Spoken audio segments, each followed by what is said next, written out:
దేశంలో అన్ని చేంజ్ అయ్యాయి, మీ నగలు కూడా చేంజ్ చేయండి. మీ పాత నగకు గ్రాముకి 150 రూపాయలు ఎక్స్ట్రా పొంది కొత్త నగలు తీసుకోండి.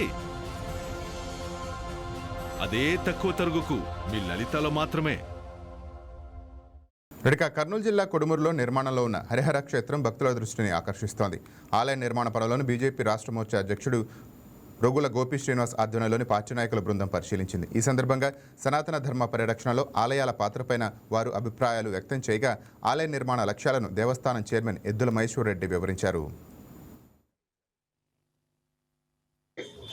ఏ విధమైనటువంటి కాంక్రీట్ మిక్సర్స్ లేకుండా శిలలపై నిర్మాణం అవుతున్నటువంటి కట్టడం చూస్తే నవ్వుతున్న భవిష్యత్. ఏదైతే సనాతన ధర్మ ఆలోచనలతోటి నిర్మాణం అవుతున్నటువంటి ఆలయం ఒక ఆదర్శనీయమైన, ఏదైనా మనం పురాతనంలో చూస్తే, చరిత్రలో చూస్తే రాజులు ఇటువంటి ఆలయాలు నిర్మించేటువంటి పరిస్థితి. ఇప్పుడు ఆధునిక యుగంలో ఇటువంటి ఆలయం నిర్మాణం చేసేటువంటి ఆలోచనలు కూడా రావడం కష్టం.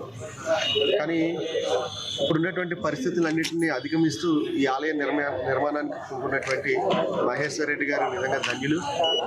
ఈ ఆలయాన్ని దర్శించడం, ఖచ్చితంగా ఇది పూర్తయిన తర్వాత ఈ ఆలయానికి మరొకసారి వచ్చేటువంటి అవకాశం భగవంతుడు ఇస్తాడా లేదో తెలియదు, కానీ ఇప్పుడు దర్శించడానికి మా అదృష్టంగా భావిస్తున్నాం. ఇది గొప్ప కట్టడం.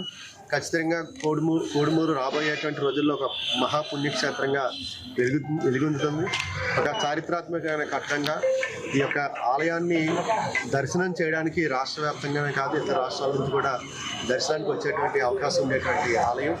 ఎందుకంటే కొన్ని శాస్త్రాలని తీసుకొని ఆలయం లోపల సూర్య దేవాలయం కానీ, గణపతి దేవాలయం కానీ, అలాగే ఈశ్వర ఆలయం కానీ, స్వామివారి వెంకటేశ్వర స్వామి ఆలయం కానీ, పార్వతీ దేవి ఆలయం కానీ, అలాగే పైన ఉండేటువంటి చుట్టూ ఉండేటువంటి దశావతారాలు కానీ, పైన ఉండేటువంటి అమ్మవారులతో దశావతారాలు ఉండేటువంటి విగ్రహాలు కానీ, ఏది చూసినా సరే అదే ఆలయాల పైన ఉండేటువంటి ఆకారాలు కానీ, ఆలయం బయట లోపల కూడా ఒకే విధంగా ఉండేటువంటి విధంగా ప్రహారీ గోడ నిర్మాణం కూడా ఒక అద్భుతం. ప్రహారీ గోడ పైన ఉండేటువంటి ఆ శక్తులు ఏవైతే ఉన్నాయో, శక్తులన్నింటినీ కూడా ఆలయాలు ఉప ఆలయాలు కాకుండా అక్కడ పైన ఆలయానికి కాపలా ఉంటున్నారా వీళ్ళందరూ కూడా, దేవతలందరూ కూడా, ముక్కోటి దేవతలందరూ కూడా ఈ యొక్క ప్రహారీ మీద కాపలా ఉంటున్నారా అనే విధంగా అదొక నిర్మాణం అవుతున్నటువంటి తీరు. కానీ 4 పక్కల 4 గోపురాల యొక్క నిర్మాణం ఊహించుకోవచ్చు. ఆ గోపురాల కింద వచ్చేటువంటి ద్వారాలు ఏవైతే ఉన్నాయో అవి ఏ విధంగా నిర్మాణం అవుతాయో కూడా మనం ఊహించుకోవచ్చు.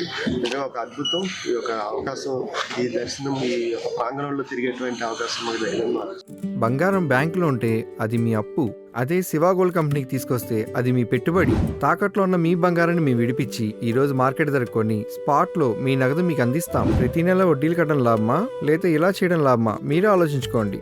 శివ గోల్డ్ కంపెనీ, అప్పులేని ఆనందకరమైన రేపటికి సరికొత్త మార్గం. జస్ట్ ఒక కాల్ చేయండి. తాకట్లో ఉన్న మీ బంగారాన్ని విడిపించి ఈ రోజు మార్కెట్ రేట్కే కొనబడును.